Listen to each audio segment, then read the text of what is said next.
Hello and welcome. Today I'm going to talk about how Adolf Hitler didn't like white shepherd dogs and slaughtered the breed based on pseudo-scientific evidence.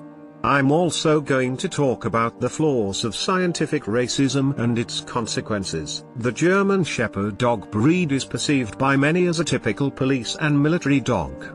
It is a powerful herding dog with good character qualities such as guarding and protecting both grazing sheep and the dog's own family.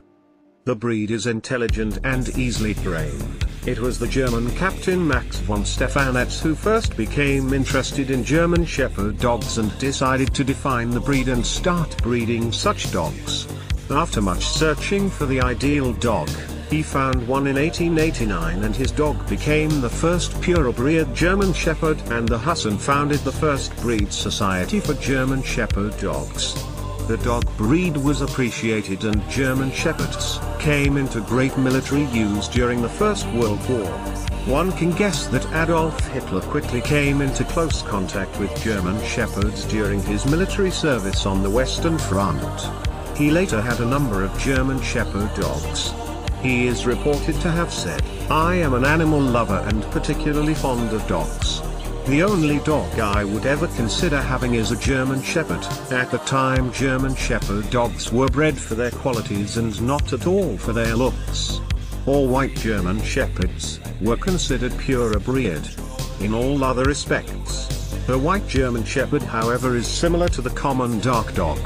There was a misconception in Germany that white German Shepherds were albinos, or at least degenerates. In later years, when the Nazi Party came to power, they took over leadership of the German Shepherd Registry, quickly moving to discourage all efforts to breed white German Shepherds. According to reports at that time, numerous German Shepherd puppies born with white coats were summarily slaughtered. From that point on, there are no official records of the existence of white German Shepherds in Germany. Nazis' view was that white German Shepherds were not real German Shepherds.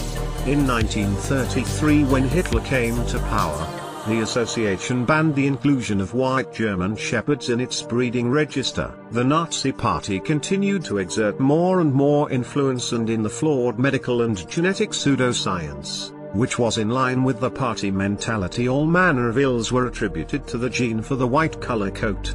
Such problems as deafness, blindness, albinism, mental instability, sterility and degeneration and loss of vigor were associated with and blamed on the white dogs. Once these beliefs took root, they flourished and grew, even after the end of World War II.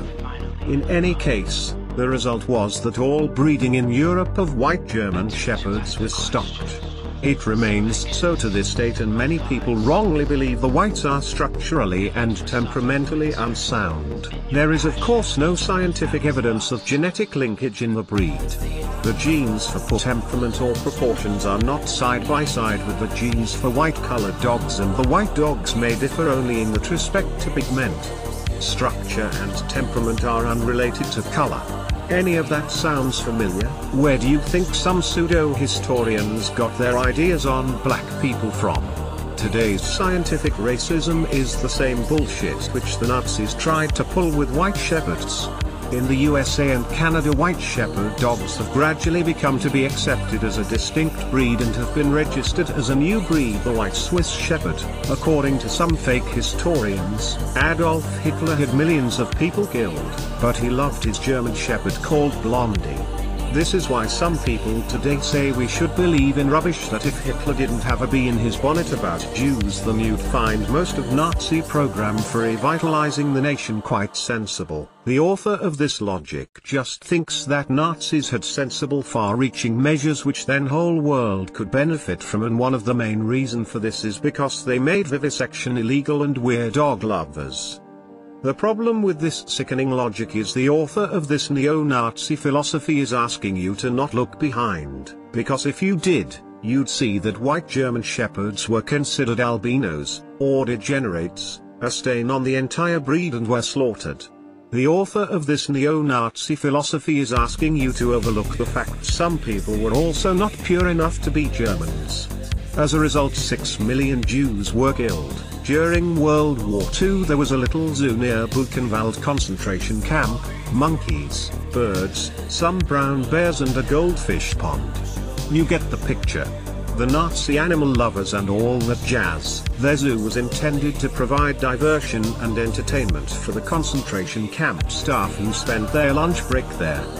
The whole project was of course financed by extorted donations from prisoners. Diversion and entertainment, however, was not meant for the prisoners and forced laborers imprisoned by the Nazis in Buchenwald.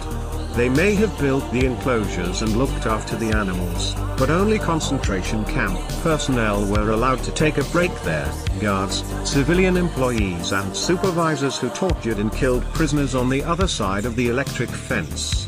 Sometimes, they would throw the inmates into the bear pit, because SS commander enjoyed watching the bears tear them to pieces. Today young people on YouTube watching History Debunked learn fake history that there were Polish concentration camps of the same nature. They learn they themselves may not be British enough. They learn they may not be as British as they thought.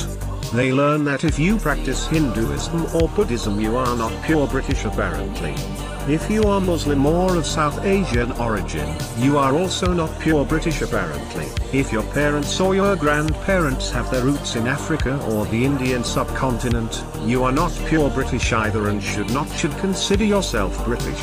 It does not of course mean that you are more wicked or less intelligent than others, according to the author of this philosophy, but what it does mean apparently is that you don't feel the same way about this country as the indigenous. They learn stripping them of citizenship, like the Nazis did with the Jews, wouldn't be such a bad idea for the country, and that, ladies and gentlemen, in a nutshell is the type of safe space that Simon Webb of History Debunked has got to offer. He even has a nerve to say any attempts to stop this neo-Nazi bullshit is not safe. He says democracy is not good enough and it curbs freedom of speech. White German shepherds were not considered merely unstable on Monday and slaughtered on Tuesday. You start with reinforcing sickening philosophy first. You enshrined it in law and then you move after humans. That's how it all starts. History repeats itself right in front of our eyes. Adolf Hitler gave his first public speech in a tavern and it took years before first chimneys were erected. Today you learn from History Debunked that Alternative for Germany party just offers a different point of view. What you won't learn is a court in Munich has ruled that the tavern where Adolf Hitler gave his first public speech must honor a contract with the Alternative for Germany party and permit to hold an event. The neo-Nazism has been creeping up for a while now and YouTube is not doing anything about it.